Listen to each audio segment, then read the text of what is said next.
Hello everyone, आप सब लोगों का मेरे चैनल बॉटनी सागर में हार्दिक स्वागत है। आज का जो मेरा टॉपिक होना है वो सेक्सुअल रिप्रोडक्शन होना है। प्रीवियस लेक्चर में मैंने आपको ये सेक्सुअल मेथड्स ऑफ रिप्रोडक्शन के बारे में डिस्कस कराया था और लास्ट में मैंने माइक्रो प्रोपेगेशन को आपको एक्सप्लेन किया था and then significance of vegetative propagation. इन सारे पॉइंटों के बारे में मैंने आपको डिस्कस कराया था। आज का जो मेरा टॉपिक है वो सेक्सुअल रिप्रोडक्शन से रिलेटेड है और इसमें आपको जनरल आइडिया और मैं यहाँ पे थोड़ा सा दे देता हूँ कि जो रिप्रोडक्शन की शिफ्टिंग हुई है एसेक्सुअल से सेक्सुअल की तरफ वो क्यों हो पाई है, इस बात को आपको ध्यान से थोड़ा सा समझना है। मीन्स ऑर्गेनिज्म ने शिफ्ट किया है, shift from asexual reproduction to sexual reproduction।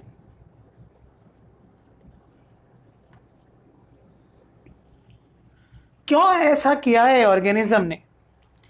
Generally क्या है कि जो सिंपल ऑर्गेनिज्म होते हैं जिनका बॉडी ऑर्गेनाइजेशन सिंपल होता है, सिंपल बॉडी ऑर्गेनाइजेशन वाले ऑर्गेनिज्म, सिंपल बॉडी ऑर्गेनाइजेशन वाले ऑर्गेनिज्म एसेक्सुअल रिप्रोडक्शन परफॉर्म करते हैं। एसेक्सुअल रिप्रोडक्शन क्या है? परफॉर्म करते हैं, लेकिन फेवरेबल कंडीशन में। जब कंडीशंस फेवरेबल हों तब ये सिंपल बॉडी ऑर्गेनाइजेशन वाले ऑर्गेनिज्म हैं ये सेक्सुअल रिप्रोडक्शन को परफॉर्म करते हैं, लेकिन जब कंडीशन अनफेवरेबल हो जाती हैं तो they perform sexual reproduction. Clear? Even मैं यहाँ पे ऑर्गेनिज्म में सेक्स के एवोल्यूशन की बात करूँ तो फर्स्टली ये माना जाता है कि सिंपल एल्गी और प्रोटिस्टन के अंदर सबसे पहले सेक्स का ओरिजिन हुआ था। क्लियर? सेक्स का ओरिजिन सबसे पहले सिंपल एल्गी और प्रोटिस्टन में हुआ था और during favourable condition they perform asexual reproduction. अब यहाँ पे फेवरेबल कंडीशन क्या है कि मीडियम में फूड की अवेलेबिलिटी प्रॉपर हो, ऑक्सीजन सप्लाई प्रॉपर हो, लाइट भी प्रॉपर तरीके से हो मीडियम में, तो ये फेवरेबल कंडीशन है। लेकिन क्या है कि जब अनफेवरेबल कंडीशन आई तो ऑर्गेनिज्म ने क्या किया कि एसेक्सुअल रिप्रोडक्शन से they shift to sexual reproduction. तब उन्होंने सेक्सुअल रिप्रोडक्शन को एक्सेप्ट किया। कब किया? During unfavourable condition. During unfavourable condition. Unfavourable condition का यहां सीधा मीनिंग है कि फूड की स्कार्सिटी है मीडियम के अंदर, फूड स्कार्सिटी, फूड नहीं है, ऑक्सीजन अवेलेबिलिटी नहीं है, क्लाइमेट बिकम हॉस्टाइल या फिर environments hostile means unfavourable. Environments कैसा हो गया है? हॉस्टाइल हो गया है, अनफेवरेबल हो गया है और individual survival is jeopardise and individual survival is jeopardise. Jeopardise, jeopardise का मीनिंग है कि खतरे में पड़ जाना, खतरे में पड़ जाना। तो इंडिविजुअल की जो सर्वाइवलिटी है वो खतरे में पड़ जाएगी इस तरीके से। तो क्या है कि वो सिंपल बॉडी ऑर्गेनाइजेशन वाले organism they move towards sexual reproduction और उन्होंने सेक्सुअल रिप्रोडक्शन को फिर क्या है अटेन किया, एक्सेप्ट किया और परफॉर्म किया फिर सेक्सुअल रिप्रोडक्शन को। क्लियर? अब यहाँ पर सेक्सुअल रिप्रोडक्शन को परफॉर्म उन्होंने क्यों किया? सर्वाइवलिटी के लिए। क्लियर? क्यों? क्योंकि क्या है कि इस रिप्रोडक्शन में गैमीट्स पार्टिसिपेट करते हैं और ये गैमीट उस पर्टिकुलर ऑर्गेनिज्म की बॉडी के इनसाइड डेवलप होंगे। क्लियर? तो इनसाइड डेवलप होंगे तो कोई प्रॉब्लम नहीं है ना। इसके बाद में सेक्सुअल रिप्रोडक्शन में वेरिएशन बहुत ज़्यादा है, दोनों गैमेट्स का इन्वॉल्वमेंट रहेगा तो वेरिएशन रहेंगी, और वेरिएशन रहेंगी तो क्या है, एडेप्टेबिलिटी भी ज़्यादा रहेगी, और उस ऑर्गेनिज्म की जो सर्वाइविलिटी यहाँ पे खतरे में पड़ गई थी वो दोबारा से फिर सर्वाइव करेगा। क्लियर? आपकी बात ये समझ आ रही है ना? ठीक है। अब यहां मैं आपसे बात करूं कि व्हाट इज सेक्सुअल रिप्रोडक्शन। अब सेक्सुअल रिप्रोडक्शन की बात करता हूं मैं, तो फर्स्टली आप हेडिंग डाल लीजिए sexual reproduction.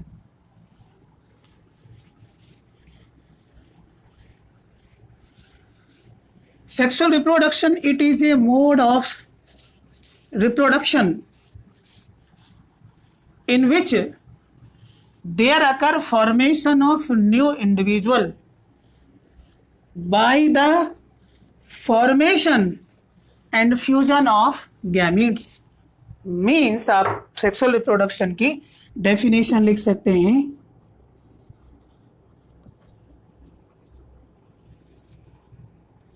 It is A mode of reproduction in which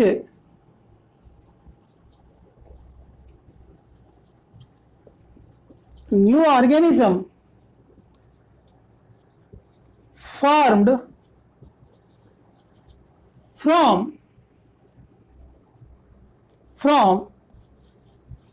two parents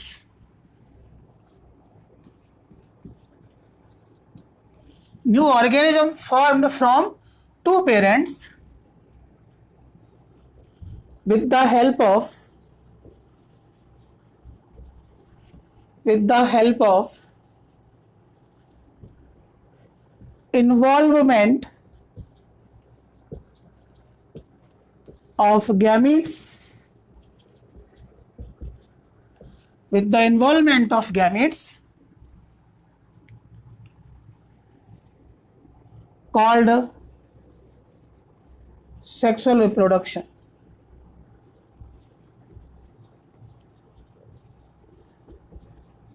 अब इस टाइप के रिप्रोडक्शन में आप देख रहे हैं कि टू पेरेंट्स के इन्वॉल्वमेंट है, मीन्स ये बाई पेरेंटल नेचर का है, और यहाँ पर एक पेरेंट्स मेल कंसीडर करते हैं, एक को फीमेल कंसीडर करते हैं, मेल पेरेंट्स फीमेल पेरेंट्स दोनों गैमेट सिंथेसाइज करते हैं, and as a result of which fertilisation takes place. Means हम ऐसे भी कह सकते हैं कि it is a type of reproduction that takes place with the help of fertilization and meiosis।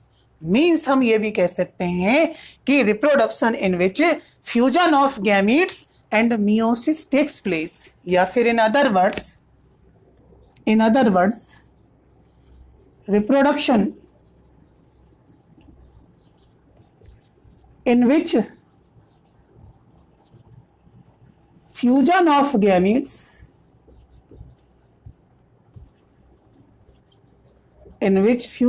Gametes and meiosis takes place। Clear? तो हम यहां पर एक बात ये बोल सकते हैं कि it is A mode of reproduction that is completed with the help of meiosis and fertilization। Hence these are the two events of sexual reproduction। Hence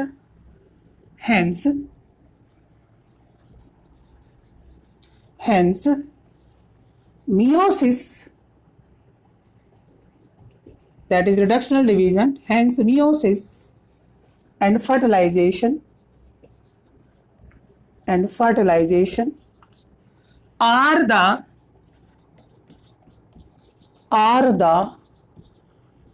two events of sexual reproduction।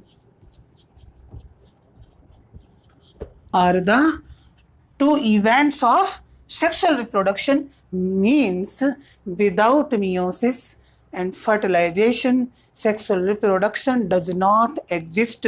Means sexual reproduction होगा ही नहीं. Clear? अब इस reproduction की जो units हैं उनको gametes बोला जाता है, और गैमीट्स ऑलवेज हैप्लॉइड नेचर के होते हैं, ऑलवेज हैप्लॉइड नेचर के होते हैं और मियोसिस के रिजल्ट एंड से बनते हैं. क्लियर? मियोसिस के रिजल्ट एंड से बनते हैं गैमीट्स. और जनरली क्या है कि इस नेचर के अंदर मेजॉरिटी में जो ऑर्गेनिज्म हैं वो डिप्लॉयड नेचर के हैं, कुछ ऑर्गेनिज्म हैप्लॉइड नेचर वाले हैं. तो वहाँ जो ऑर्गेनिज्म हैप्लॉइड नेचर वाले हैं, जैसे कि एल्गी की मैं बात करूं, ब्रायोफाइट्स की बात करूं, मैं फंजाई की बात करूं, तो उनकी जो बॉडी है वो हैप्लॉइड है. तो वहाँ पर फिर मियोसिस कहाँ होता है? तो वहाँ पर भी मियोसिस होता है, लेकिन कहाँ? जाइगोट में वहाँ पे मियोसिस होता है. It is clear?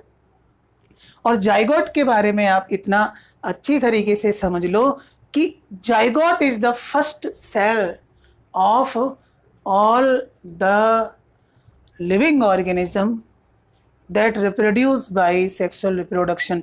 मीन्स सीधी सी बात है, जो सेक्सुअल रिप्रोडक्शन परफॉर्म करते हैं उन ऑर्गेनिज्म की जो लाइफ है वो सिंगल सेल्ड जाइगोट से बिगिन होती है. Is it clear? ठीक है. तो यहाँ पर आप ये सेक्सुअल रिप्रोडक्शन को समझ रहे होंगे कि एक्चुअल में ये है क्या. क्लियर? अब यहाँ पे मियोसिस का क्या रोल है? मियोसिस का रोल ये है क्योंकि नेचर में मेजॉरिटी में जो ऑर्गेनिज्म हैं वो डिप्लॉयड नेचर वाले हैं. जैसे कि मैं प्लांट किंगडम की बात करूं तो वहाँ पर टेडोफाइट्स हैं, जिम्नोस्पर्म हैं, एंजियोस्पर्म हैं, है ना. मेजॉरिटी में एनिमल्स हैं, वो सब क्या हैं? डिप्लॉयड नेचर के होते हैं, having 2 set of the chromosomes.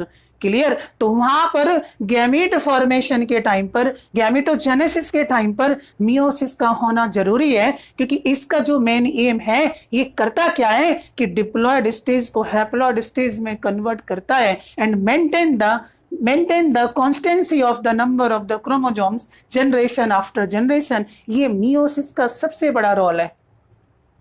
तभी ये क्या है? रिडक्शनल डिवीजन है. It reduces the chromosome number half then the parental cell. ये इसका सीधा टारगेट रहता है कि डिप्लॉयड को ये हैप्लॉयड में कन्वर्ट कर देता है, क्योंकि यदि ऐसा नहीं करेगा तो जनरेशन बाय जनरेशन क्रोमोसोम्स का नंबर बढ़ता चला जाएगा, डबल होता चला जाएगा, और ये एक बहुत बड़ा डिसऑर्डर क्रिएट होगा, ऑर्गेनिज्म सर्वाइव ही नहीं कर पाएंगे. तो मियोसिस का यही एक सबसे बड़ा रोल सेक्सुअल रिप्रोडक्शन में होता है कि ये क्रोमोसोम के नंबर की कॉन्स्टेंसी को मेंटेन करता है, फिक्स रखता है. Is it clear? इसके बाद में मैं बात करूं, sexual reproduction is also known as amphimixis. इसको और क्या बोलते हैं? Sexual reproduction is also called as amphimixis. Amphi means both. Mixing means union. दोनों की यूनियन. दोनों क्या? गैमीट्स की यूनियन. क्योंकि गैमीट्स बहुत नेसेसरी हैं इसके अंदर. ठीक है? प्राइम रिक्विसाइट है ये सेक्सुअल रिप्रोडक्शन की. तो एम्फीमिक्सिस इसको बोला जाता है. और क्या बोल सकते हैं? और इसको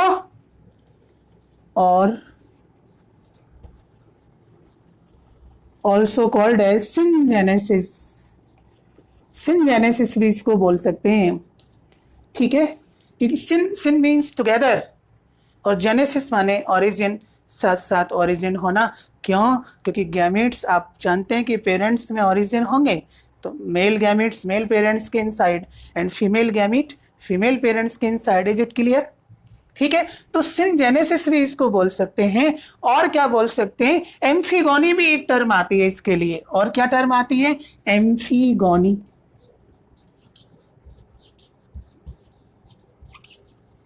एम्फीगोनी। क्लियर? तो एम्फी माने बोथ होता है और गोनी मीन्स मैरिज, मीन्स गैमेट्स साथ साथ ही फ्यूज होते हैं, क्योंकि यहाँ पर गैमेट्स की इन्वॉल्वमेंट बहुत जरूरी है और सिंगल गैमेट्स से यहाँ काम नहीं चलता है, डबल गैमेट्स की रिक्वायरमेंट होती है ना। लेकिन सिंगल गैमेट से भी आगे मैं डिस्कस कराऊंगा पार्थिनोजेनेसिस में, वहां पे केवल एक ही गैमेट इन्वॉल्व होता है, दैट इज द एग, और उस एग से ही न्यू ऑर्गेनिज्म की फॉर्मेशन हो जाती है। पार्थिनोजेनेसिस में मैं बताऊंगा ये स्पेशल टाइप का सेक्सुअल रिप्रोडक्शन है। क्लियर? ये बात आपकी क्लियर हो रही है? इसके बाद में सेक्सुअल रिप्रोडक्शन में हम और बात करें, ठीक है, तो हम ये कह सकते हैं कि भाई it is an elaborate, complex and slow process. It is an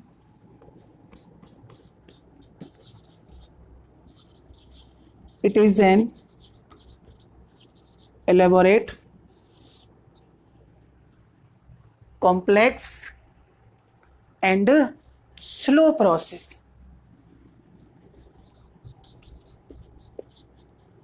Complex and slow process. Clear? और क्या बोल सकते हैं हम सेक्सुअल रिप्रोडक्शन के बारे में?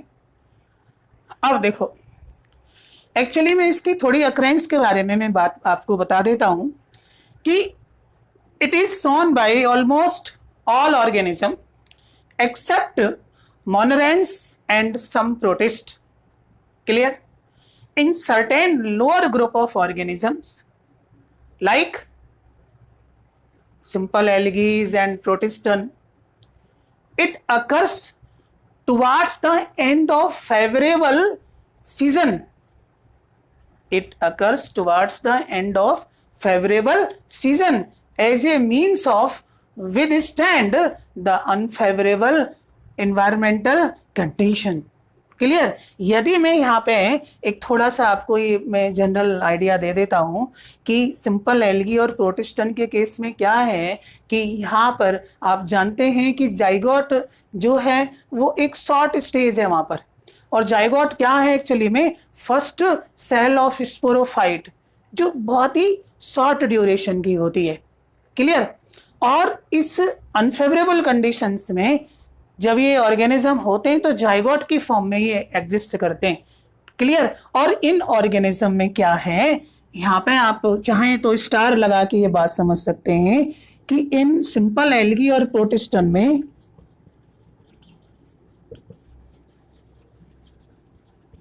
एंड प्रोटिस्टन में क्या होता है कि अनफेवरेबल कंडीशंस को ये ऑर्गेनिज्म जाइगोट की फॉर्म में पास करते हैं। ठीक है? और ये जाइगोट आप जानते हैं कि एक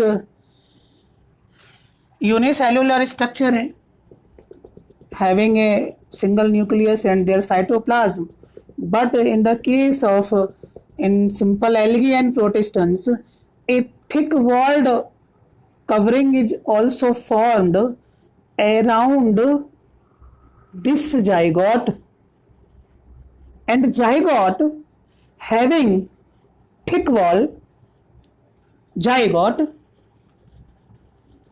having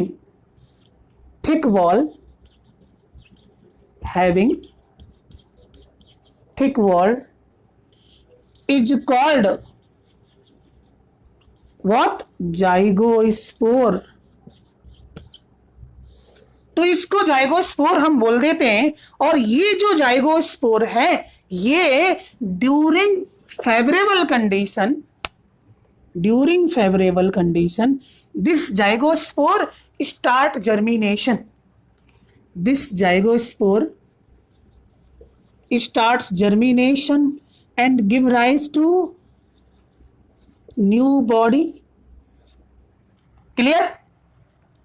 तो थिक वॉल्ड जाइगोट को जाइगोस्पोर बोला जाता है किसके केस में? इन एल्गी के केस में और प्रोटिस्टन के केस में, to withstand unfavourable conditions. Is it clear? Clear और नॉट? और यहां पे आप एक बात और एक स्टार लगा के एक पॉइंट और आप लिख सकते हैं कि all sexually reproducing organism begins their life from a single celled structure that is called as zygote. एक पॉइंट यहां पे आप लिख सकते हैं स्टार लगा करके,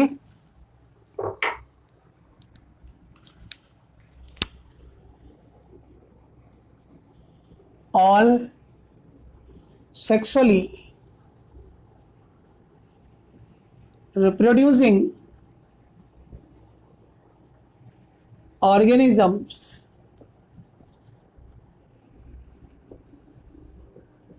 begins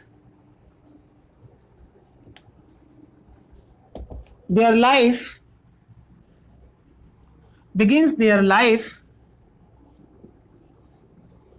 from a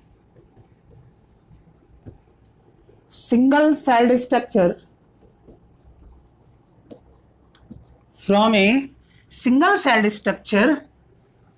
called zygote. और जाइगोट के बारे में आपको ध्यान रखना है कि ये ऑलवेज डिप्लॉयड होगा, means having 2 set of the chromosomes. क्यों? क्योंकि ये फर्टिलाइजेशन का एंड प्रोडक्ट है और इसकी फॉर्मेशन दोनों टाइप के गैमीट्स के फ्यूजन के रिजल्टेंट से हुई है, मींस फर्टिलाइजेशन से हुई है। तो फर्टिलाइजेशन का एंड प्रोडक्ट क्या है? जाइगोट है। तो इसलिए meiosis and fertilisation both are the 2 very very important events that helps in the sexual reproduction. Clear? आपकी बात यहाँ पे क्लियर हो रही है? इसके बाद में मैं और यहाँ थोड़ा सा आपको आइडिया दे देता हूँ कि सेक्सुअली रिप्रोड्यूसिंग ऑर्गेनिज्म में बहुत ज़्यादा डाइवर्स ऑर्गेनिज्म हैं। क्लियर? जैसे कि मैं बात करूँ तो सभी प्लांट्स के अंदर, फंजाई के अंदर, एल्गी के अंदर, कुछ प्रोटिस्टन के अंदर, ठीक है, सेक्सुअल रिप्रोडक्शन परफॉर्म होता है। लेकिन यहाँ पर जो पैटर्न है सेक्सुअल रिप्रोडक्शन का, वो सभी ऑर्गेनिज्म में, सभी डाइवर्स ऑर्गेनिज्म में जो पैटर्न है वो सेम रहता है। क्या है? वो पैटर्न सेम रहता है। और ठीक है, हालांकि ये ऑर्गेनिज्म एक्सटर्नल मॉर्फोलॉजी में डिफर हो, एनाटॉमी में डिफर हो, फिजियोलॉजी में डिफर हो, लेकिन इनमें सेक्सुअल रिप्रोडक्शन के पैटर्न में बहुत ज़्यादा सिमिलरिटी रहेगी, मीन्स पैटर्न बिल्कुल सेम रहेगा सभी के केस में।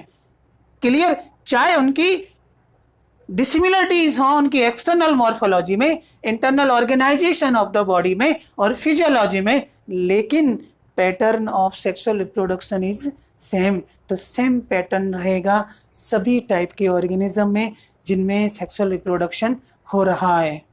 क्लियर? इसके बाद में सेक्सुअल रिप्रोडक्शन की बात करें हम तो इसमें जनरली जो इन्वॉल्वमेंट आप देख रहे हैं मियोसिस की और फर्टिलाइजेशन की, तो 4 प्रोसेस इसमें इन्वॉल्व होती हैं। सेक्सुअल रिप्रोडक्शन, अगला पॉइंट लिख सकते हैं, इन्वॉल्व्स 4 प्रोसेस। क्लियर? इसे आप ध्यान से समझिए कि 4 प्रोसेस इन्वॉल्व होती हैं। Number 1 gametogenesis. हालांकि आगे मैं आपको डिस्कस कराऊंगा। गैमेटोजेनेसिस मींस गैमेट की फॉर्मेशन को गैमेटोजेनेसिस बोलते हैं। The process of formation of gametes, the process of formation of gametes, that is called as gametogenesis. इसके बाद में सेकंड जो इवेंट आएगा इसमें वो फर्टिलाइजेशन का होना जरूरी है। Fertilisation, that is also called as syngamy. और यहां भी आप देख सकते हैं कि फर्टिलाइजेशन के लिए union of gametes, union of gametes, that is union of male and female gametes, fusion of male and female gamete, that is called as fertilization. इसका होना जरूरी है। और थर्ड इसमें आ जाएगा, थर्ड आ जाएगा एम्ब्रियोजेनेसिस। और एम्ब्रियोजेनेसिस क्या है कि the process of formation of, the process of formation of embryo, formation of embryo from zygote. Clear? क्योंकि आपको पता है कि फर्टिलाइजेशन का एंड प्रोडक्ट क्या है, जाइगोट है। क्लियर? हालांकि ये सारे इवेंट्स मुझे सेक्सुअल रिप्रोडक्शन के इवेंट्स में आपको डिस्क्राइब कराने हैं, यहाँ तो जनरल में आइडिया आप लोगों को दे रहा हूँ। तो एम्ब्रियोजेनेसिस होगी, एम्ब्रियो डेवलप हो जाएगा और इसके बाद लास्ट में growth and development. Clear? Last में डेवलपमेंट होगा और इस डेवलपमेंट के रिजल्ट एंड से जो एम्ब्रियो है